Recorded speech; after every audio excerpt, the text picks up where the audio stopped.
when you start a chat, maybe just about traffic or the weather, and then somehow, hours later, you look up and realize you've actually, connected with someone. Yeah. Well, that's what we're diving into today, the architecture of that whole process. Mm-hmm. We're really taking aim at one of the most vital social skills, how you deliberately move from just a casual hello to something, well, meaningful, a real exchange. It sounds simple, doesn't it? But that shift, that moment where the conversation sort of elevates, that's often where people stumble, Certainly. Our source material for this dive is basically a really detailed guide to building conversational confidence. So our job, our mission here, is to pull out the practical tools, not just the steps, but why they work. Right. We want to equip you, the listener, with what you need to navigate that shift smoothly, to turn simple small talk into really satisfying big talk. And we all kind of get that small talk as the starting point. Yeah. It's like the required opening move, the social handshake. It signals you're friendly, available. Exactly. Yeah. But if you just stay there, you're only swapping facts, really. Yeah. The real reward, that connection that makes you feel like you actually know someone, Right. well, that means moving past the pleasantries. You have to share opinions, maybe feelings, ideas. Yeah. And look, to understand that transition, you absolutely have to respect the role of that first phase, the starter conversation. Okay, so let's unpack that. Small talk. Our sources, they define it as basically friendly, short conversation. It's used to kick things off, initiate communication. And conduct a kind of low-stakes social assessment, maybe. Yeah, that's a good way to put it, like checking the vibe before you dive in deep. Yeah, it's like observing the lifeguard before you jump in the pool. Yeah. It functions crucially as a risk assessor. It's low investment, very low consequence. Right. And we use it all the time, don't we, in those high-density, low-context spots. Waiting in line, meeting colleagues by the coffee machine, standing awkwardly at a party. That party feeling, yeah. It serves this really vital social function, establishing mutual comfort without demanding a huge emotional effort right away. And because it's such a standard ritual, we kind of have these universal openers, don't we? The sources list, the classics, how's your day going? Simple. Or maybe something about where you are. It's a nice day, isn't it? Or just gently asking for a bit of context. What do you usually do on weekends? Maybe. Or how long have you lived here? Stuff like that. And the thing that's often misunderstood, I think, is that small talk doesn't need to be brilliant. It just needs to be safe. Safe. Okay. The key rule is keep the content positive. Keep it non-controversial. The source gives a perfect little example. Person A says, "Hi, how's your day going?" Right. Person B, "Pretty good, thanks. Just finished work. How about you?" Person A, "Same here. Can't wait to relax tonight." See? It's brief. It exchanges a bit of status info. It's polite. But, and this is the but, if that's all we ever do, we're kind of stuck in the lobby, conversationally speaking. Exactly. You haven't gone anywhere deeper. Right. Like if you're at work and you only ever talk about, I don't know, what you did last weekend, you never really build that professional rapport. Yeah. Or, personal understanding either. You don't. We need to figure out how to pivot. How to get from talking about relaxation plans to maybe what actually motivates us. Yeah. Or challenges us. And this is where the fear often creeps in, isn't it? People kind of freeze at that transition point. Yeah. They know sort of instinctively they need to go a bit deeper, but they don't quite know the mechanism, how to do it. So they default back to the weather. Okay, so that mechanism, that's what this deep dive is really about extracting, right? We're moving towards big talk. Conversations that involve more personal, maybe more thoughtful topics. And this is the only way, really, to forge those deeper, more resonant connections. So how do we do it? How do we make that shift without it feeling, awkward or forced? Well, the source outlines this really powerful sequential three-step method for a smooth transition. The trick, it seems, is to execute these steps naturally, moving the topic gently from facts towards feelings or opinions. Okay, 3 steps. Let's break them down. Step 1 first. It sounds simple, maybe obvious, but it's amazing how often we forget it in the moment. Show interest. Yes. This just means using follow-up questions, actually showing the other person, hey, I heard you, and I care about what you just said. And a follow-up isn't just like a placeholder, right? It needs to actively convert maybe a closed-ended statement, something you could answer with yes or no, into an open-ended question, something that starts a real conversation. Okay, give us an example. So if someone says, I love traveling, a kind of weak follow-up might be, oh, have you traveled much? That's still a bit closed. Right, could be just a yes/no. Exactly. The source suggests going deeper, something like, oh, really? What's your favorite country so far, and why did it stand out? That and why part. That's crucial. It asks for reflection. Ah, okay. I see. The psychological payoff there must be huge, right?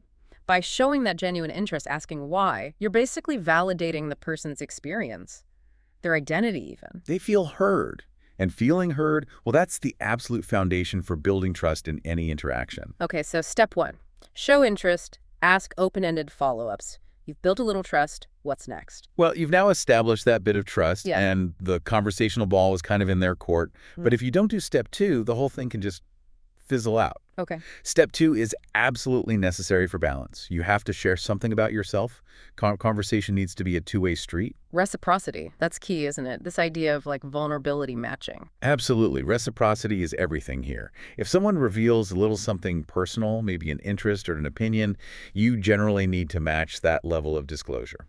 Roughly match it. Or they might subconsciously pull back. Exactly. If they share their love for travel and you just respond with, oh, that's cool, well, dead end. Pretty much. The conversation often dies right there. The source gives a great illustration. Following that travel reveal, a good reciprocal response might be something like, that's fantastic! You know, I also love traveling. I actually went to Japan last year. The food was incredible, but I was really surprised by how quiet the trains were. Okay, I see what's happening there. You're sharing a fact went to Japan, but also a little personal observation or feeling, like being surprised. Precisely. That little extra detail, that feeling or observation is key. Yeah. Because it prevents that awkward thing, asymmetrical disclosure. Where one person shares way too much, way too soon. Right. Like if you followed up the Japan comment with, yeah, Japan, that's where I met my ex-fiance who absolutely hated my family and basically ruined my whole trip. Whoa. Yeah. Too much, too soon. You've skipped the rapport building stages. You've probably just created discomfort. But when you share something appropriate, something that kind of matches the level of detail they offered, you're opening the door gently. And they're much more likely to open up more in return. Far more likely. You're building a rhythm. Okay, so show interest, then share something about yourself to keep it balanced. What's step 3? So once that rhythm is going, once there's a sense of comfort and shared trust, then you can move into step 3. Ask deeper questions. Ah, okay. This is the definitive move then. From small talk to big talk. This is it. This is where you gently push the discussion beyond just surface-level facts towards things like values, beliefs, maybe personal experiences. And the source gives some really interesting tools here, right? These aren't just random questions. They seem designed to get people thinking, reflecting. Exactly. So instead of the standard, what's your job, try asking something like, what do you enjoy most about your work? Ah, that's different. It's asking about value, about enjoyment, not just a title. Right. And that shift in framing, it just changes the whole tone of the conversation. Or instead of, do you have any hobbies? Maybe try, what motivates you in life? Wow, okay, that's a bigger question. It asks about core drivers, doesn't it? Yeah. The response you get is likely to be far more reflective, much more personal. Yeah, I can see that. What other examples did the source give? I remember some good ones. There were a few focusing on sort of growth or coping mechanisms, things like, how do you relax after a long day? That gives you insight into their personal boundaries, maybe self-care habits. Useful. Or the classic kind of intellectual pivot. What's something interesting you've learned recently? Oh, I like that one. It shows you value their curiosity, their, ongoing learning. Yeah. These questions are powerful because they invite the person to share a part of their identity that isn't just like transactional. It's not required for basic interaction. They're being invited to talk about their internal world. And if you've done the first 2 steps right, shown interest, shared appropriately, they should feel comfortable enough by this point to actually answer thoughtfully. Hopefully, yes. That's the idea. You've built the foundation for it. Okay, so we have the initiation small talk, we have the transition using interest and reciprocity, and then we get to depth using these thoughtful, deeper questions. But even with all that, conversations can still feel a bit clunky sometimes. Yeah. Like, how do you keep the flow smooth? Ah, yes. The conversational glue. Yeah, that's a good term for it. You need language that keeps things moving naturally, prevents those awkward silences or, really jarring subject changes. Right. So what does the source say about that?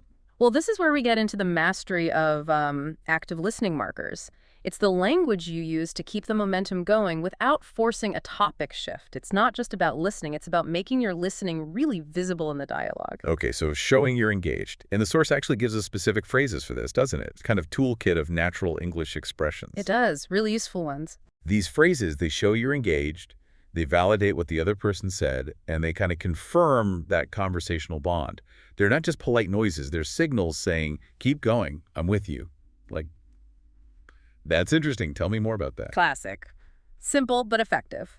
Or maybe a phrase that shows you're actually thinking about their point, integrating it. I've never thought about it that way. Yeah, that shows you're considering it, not just waiting for your turn to talk. Right. It shows critical consideration. The source also mentioned those little phrases that kind of buy you a second to think, but also flatter the speaker. Like, that's a good question. Yeah, acknowledges the quality of their contribution. And then there are the empathy markers. When you connect with the feeling behind what they're saying, something like, yeah, I've definitely felt the same sometimes. Direct empathy. That's powerful for connection. Very. And for straightforward agreement, the source keeps it simple.